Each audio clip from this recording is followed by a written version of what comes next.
Bonjour à toi, cher spectateur. F1, le film de Joseph Kosinski. Sur le papier, ça donnait assez envie, même si ça semblait assez étonnant comme projet. On est un peu sur le genre de projet où on se demande si c'est du merchandising déguisé ou si ça peut vraiment donner lieu à un projet de cinéma où on se dit à la fin « Ah tiens, ça m'a intéressé et j'ai envie de voir un petit peu plus ce que ça peut donner ce genre de proposition au cinéma. » Donc, pourquoi pas ? Le résumé pour faire simple, Sonny Hayes est une ancienne gloire de la F1 qui a malheureusement mal tourné après un accident qui lui a coûté sa carrière. Alors qu'il enchaîne les courses au jour le jour, Ruben, son ancien ami de course, lui propose de recourir. Bon, c'est hyper lambda en termes d'écriture. C'est-à-dire que c'est pas mauvais, c'est pas foncièrement mal écrit, c'est très classique et hyper convenu dans ce genre d'aventure cinématographique, c'est-à-dire qu'on a vraiment un parcours hyper lambda et par moments il y a vraiment des relents de Top Gun Maverick dans la manière de conditionner le personnage de Sonny Hayes. Mais par contre, Joseph Kosinski, de manière définitive, c'est un cinéaste qui a de l'ambition. Et visuellement, ici, F1 est très impressionnant du début à sa fin. C'est-à-dire que réellement, il y a des moments où on est complètement subjugué par la beauté visuelle que nous offre le metteur en scène, et au-delà de cette beauté visuelle, par le côté juste ultra immersif de ce moment de cinéma. On n'est pas juste sur un film qui veut nous donner envie de nous intéresser un petit peu à la Formule 1 et de connaître quelques éléments supplémentaires pour mieux cerner cet univers. On est sur un film qui a un objectif clair, c'est de nous mettre au volant d'une F1 et de nous faire ressentir des sensations, et vraiment nous plonger dans le cockpit. Et là-dessus, c'est indéniable que Kosinski a réussi son coup. Parce que réellement, on se laisse embarquer. Réellement, il y a des scènes où j'étais en train de me dire « Punaise, c'est immersif ». Donc c'est typiquement le genre d'exercice cinématographique devant lequel on se dit « L'écriture, c'est pas ça, mais je me sens plongé dans l'histoire parce qu'on a un cinéaste qui y croit à 200% et qui se donne les moyens de ses ambitions et qui du coup arrive à nous embarquer dans cet univers ». Prendre une licence et tenter d'en faire plus que simplement une possible trop longue et pas forcément passionnante page de pub sur grand écran, ce n'est pas donné à tout le monde, et nombreux sont les auteurs à ne pas réussir à pleinement comprendre cela et à offrir aux spectateurs un moment passable, mais clairement pas marquant. Joseph Kosinski réussit une nouvelle fois à nous emporter dans ce qui semblait n'être qu'une proposition étonnante mais sans grand plus, dans un moment de puissance esthétique qui donne un peu d'envergure à un script très manichéen, et pas du tout surprenant, mais que le metteur en scène fait oublier par un visuel intense et très beau, tout simplement. En termes d'écriture, donc à la base, il y a une histoire développée par Kosinski lui-même et par Ehren Kruger, et le scénario est ensuite écrit par Ehren Kruger seul. Je vous invite un de ces quatre à aller voir la filmographie d'Ehren Kruger en tant que scénariste. C'est du lambda. Donc, je ne vais rien vous apprendre ici en vous disant que F1 a un script extrêmement lambda. Même pire, et alors il faut savoir que Ehren Kruger avait déjà bossé avec Kosinski sur Top Gun Maverick, ça se sent que il avait bossé dessus et qu'il s'est dit « Ah, la forme, elle est cool. Et si je reprenais la même chose, un mec qu'on n'a pas vu depuis un moment dans cet univers, qui redébarque, qui va donner une nouvelle dimension à tout ça, qui va faire apprendre plein de choses aux petits jeunes, qui va potentiellement dragouiller une petite jeunette et puis des trucs comme ça. » Enfin, c'est vraiment la même forme. Donc je pense que Ehren Kruger a compris une recette et qui s'est dit cette recette elle est bien, elle est simple, elle est efficace, elle est directe. Pourquoi je m'embêterais à en faire plus quand je peux aller à l'essentiel et réussir à emporter le spectateur là-dedans. Donc c'est pas dans le scénario qu'on va réussir à trouver des éléments qui vont nous donner envie de nous dire « Ah tiens, F1 a quelque chose de plus ». Parce que derrière, niveau thématique, niveau réflexion, même niveau structure et il y a quelques raccourcis, c'est pour ça que je vois pas mal de fans de F1 dire que c'est ultra immersif en termes de mise en scène. Par contre, dans l'écriture, il y a des grosses ficelles et il y a même des moments où, honnêtement, dans la réalité, ça passe pas.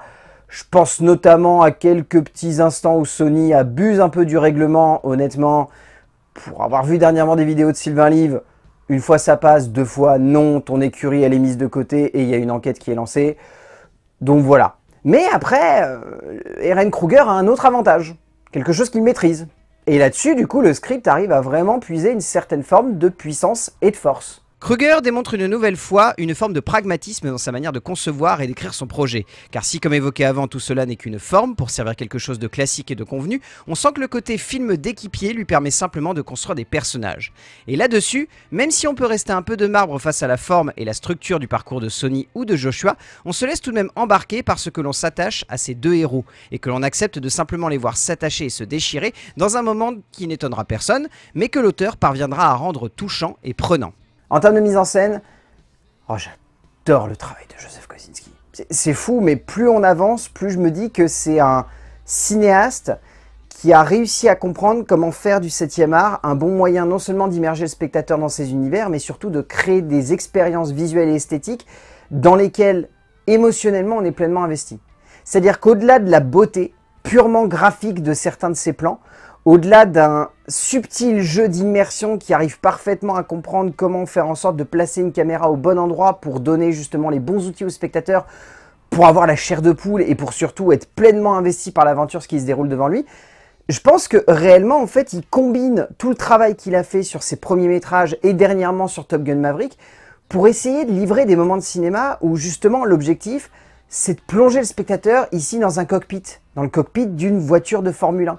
Et de faire en sorte que les plans, ils ne soient pas uniquement parfaitement maîtrisés en termes de visuel. Enfin, il a un petit côté Wes Anderson, Joseph Kosinski. Bon, Wes Anderson un peu plus grandiloquent et moins maniaque, parce que son objectif n'est pas de faire du millimétré parfait, mais de donner des plans qui soient symétriques et qui aient une belle symétrie dans laquelle on va se dire « Ah tiens, quand même, le gars, il a vraiment voulu travailler son visuel et il crée des plans ». Je pense notamment au choix de placer la caméra sur la voiture de Formule 1. C'est pas uniquement des plans immersifs, c'est aussi des plans qui sont parfaitement millimétrés et esthétiques pour donner quelque chose de beau et en même temps d'intense.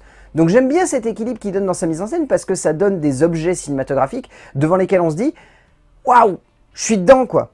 Et ça rattrape pas mal de maladresse d'écriture finalement, cette jolie manière de concevoir la mise en scène qui crée du coup une espèce de tampon pour éponger les moments où on va se dire « Bon ok, c'est très convenu » et simplement se dire « Ah, je suis dedans quoi !» Kosinski démontre une nouvelle fois qu'il sait comment construire un visuel unique, un visuel accrocheur, envoûtant, assez fascinant également dans la logique avec laquelle il développe ses angles de caméra, mais surtout, et c'est là comme évoqué avant qu'il tire la force de son métrage, l'immersion.